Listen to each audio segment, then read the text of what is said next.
Tuesday is our first day to report back to the school district up here in Southern Oregon, and I'm really kind of dreading it because I don't know, I just think it's a waste of time for anybody who is a classified worker, and classified is anybody who is not a certified teacher or working as a certified teacher or administrator. So it's all other people who are not licensed staff. And most of the people that are in, most of the people that are classified, they're not going to have much in the way of work to do. So as long as this COVID-19 thing goes on, I really think they should lay us all off. All classified workers should be laid off, except for those in the central office that need, they need them for what? To implement all this online crap that they're doing. It's distance learning until Governor Brown says, well, I don't say she says with the consulting the health experts that it's safe to reopen the schools again. So hopefully this won't last very long. But until those kids come back, they really should lay all classified people off, subject to recall.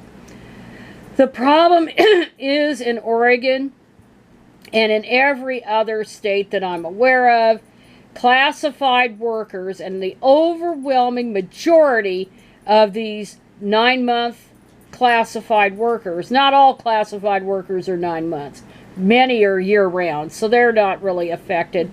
But anybody that's a 9-month, 10-month classified worker is not eligible for unemployment insurance. And that makes it really difficult during the summer months because you have to try to save and save and save and save in order to tide yourself over for the summer months. And the only way I have made it through these summer months is because I live with my brother and I have minimal expenses. Otherwise, it would be impossible to do it.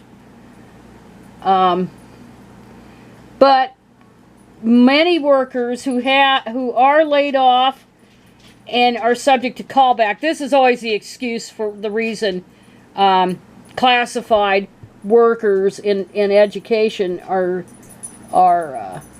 not eligible for UI. But many workers eligible for callback get unemployment insurance, but they're still called back to work. But if you're classified as a classified worker working 9 months out of the year, you can't get it because you're subject to callback. Well, no, I think there's more than a little bit of sexism involved in that. And that's because the overwhelming majority, almost everybody, probably 95, 97, maybe even 99% of classroom workers in the school or clerical workers in the schools are women. And there's this idea that women don't need the money the way men do. So they have to make do with nothing during the summer, or they have to take a summer job, which this year, of course, is impossible. Almost impossible because of the pandemic. But they figure there's a man taking care of them. And that's really the reason, to be honest, why classified 9-10 month year workers can't get unemployment insurance. But I just think it's a waste of time even to come to work Tuesday. And all we're going to do is sit through some meetings and in services, and it's just a waste of time.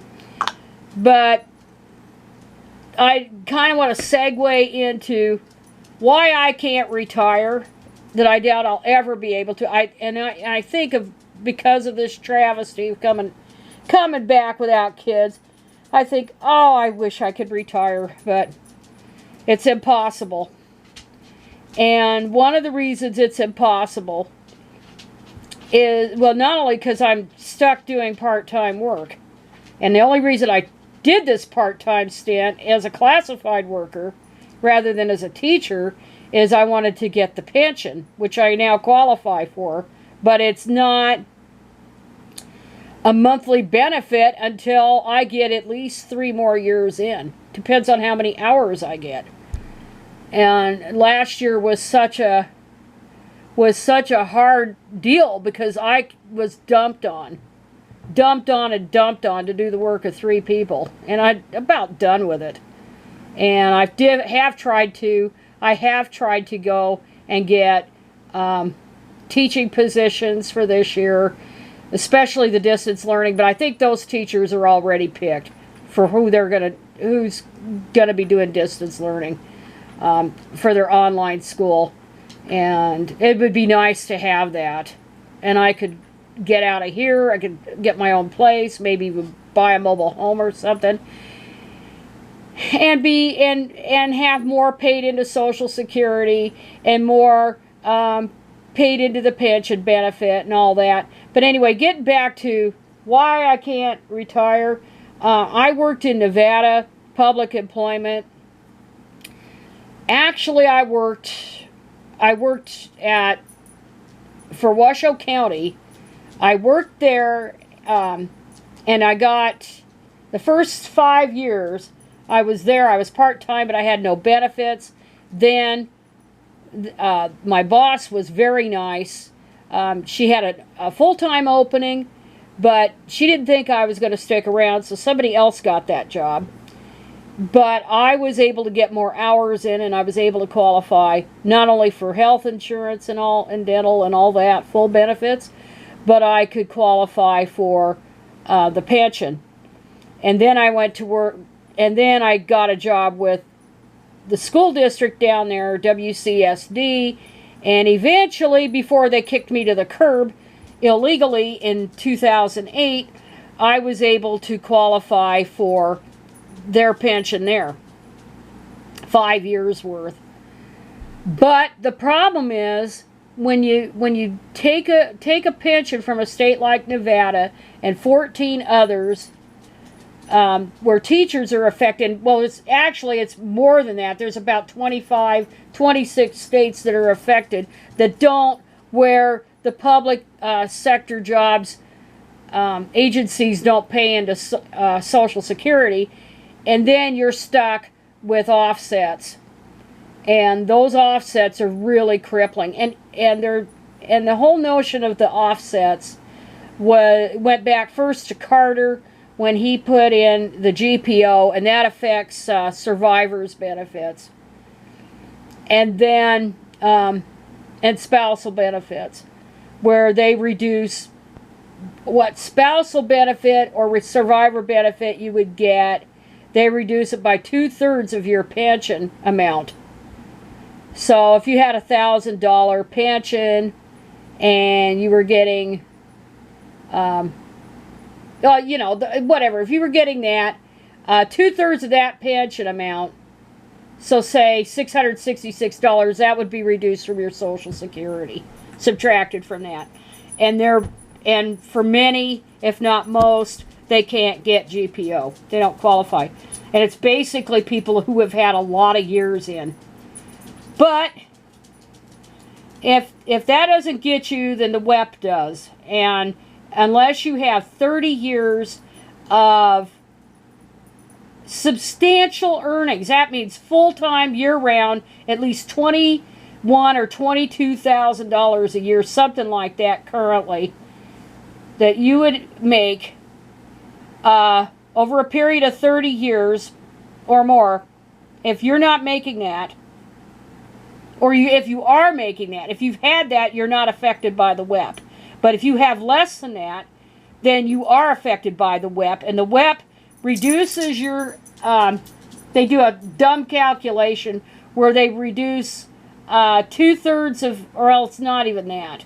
They can reduce your pension up to 400 and something, or maybe it's up to 500 now, off your Social Security. But it isn't more than 400 and something up to 500 that they take off. But if you don't have that much paid into Social Security, it could be a big chunk of change. Now, I have a $360 a month pension. A huge pension from Nevada. But because I didn't pay into Social Security for those 5 years that I had full, that it was counted toward vesting.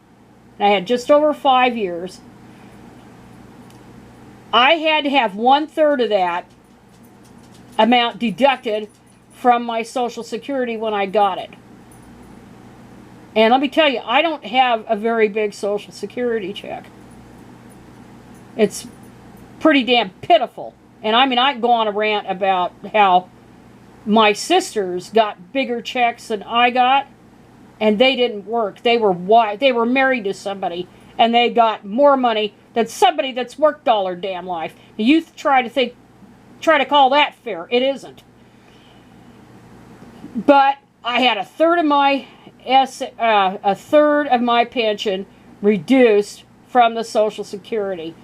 And I had to take my Social Security early. And before you say, oh, that wasn't something you should have done. Well, I had to do it. I was destitute. I had to do it. And it saved my life, especially during these summer months and stuff. But it wouldn't have made much difference if I had waited till I was 66 anyway. Really wouldn't, because I'd still planned to work. But then I had that reduced by $119 a month off my Social Security. And now that I qualify for Medicare, I had another $144 taken off my Social Security check. So it's just impossible for me to ever retire. I can't do it. And then my pension, my so-called big pension, I mean, it's subject to taxation.